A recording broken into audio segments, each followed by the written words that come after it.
जातीय उन्नयन संख्यालघु संप्रदाय और पछुआ वर्ग कल्याण विभाग, सामाजिक सुरक्षा एवं उन्नयन सशक्तिकरण विभाग तथा श्रीयुक्त गौरी शंकर माझी महोदय मान्यवर विधायक नवरंगपुर, श्रीयुक्त नरसिंह भत्रा महोदय मान्यवर विधायक झरीगां तथा विभिन्न प्रकल्प देखिबार विगत दिन में सौभाग्य पाई 2000 मसीह ये अंचल सहित भी किसी समय विधायक भाव में आसी शहीद स्तंभ को जाइए ये माटी गोटे हीर माटी ये माटीर महत्व गोटे गरीब परिवार आम इतिहास पृष्ठ देखा मिली थाए। आम आगामी दिन में जदि नवरंगपुर विभिन्न दिगरे उन्नतिमूलक काम करें आम शहीद मान आम श्रद्धांजलि हो से दृष्टि नहीं आम आज वर्णमाला उद्यान भी उद्घाटन कलु। आम जदि नवरंगपुर विकास चाहिए कलेक्टर आज हेड ऑफिस रे बसुंट नित्या भाई उमर प्रतिनिधित्व कर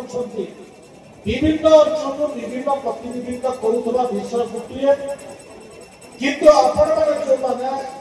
मो सामने बसुंट आपण मान सब गुरु दायित्व अच्छे मोर गाँ मोर पंचायत मोर परिवार मोर गरीब मान कौन व्यवस्था मुझे कारण अधिकार सरकार एक सरकार लोक सरकार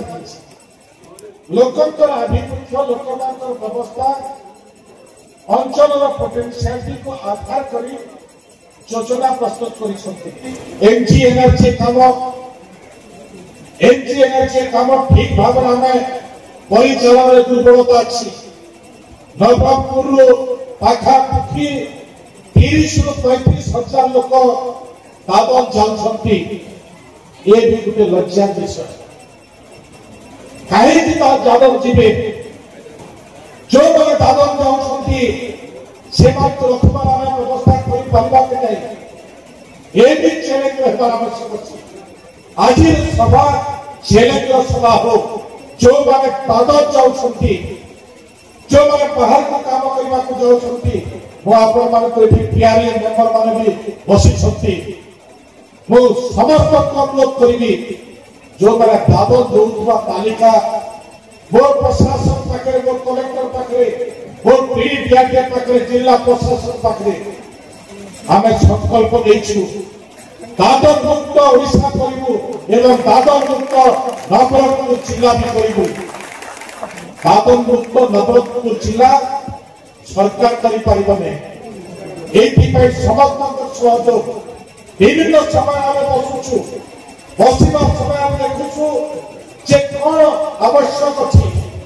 कौ मैंने चाहते कारण कौन बहुत विषय आम मान को अछपा रही जाए आम जापरू से दृष्टि नहीं जिते आम समाज सेक्टर काम करुचु गोटे गाँव क्षेत्र में काम करुचु ये विषय भी आम जदि दृष्टि को काम कर आम जिला समस्ते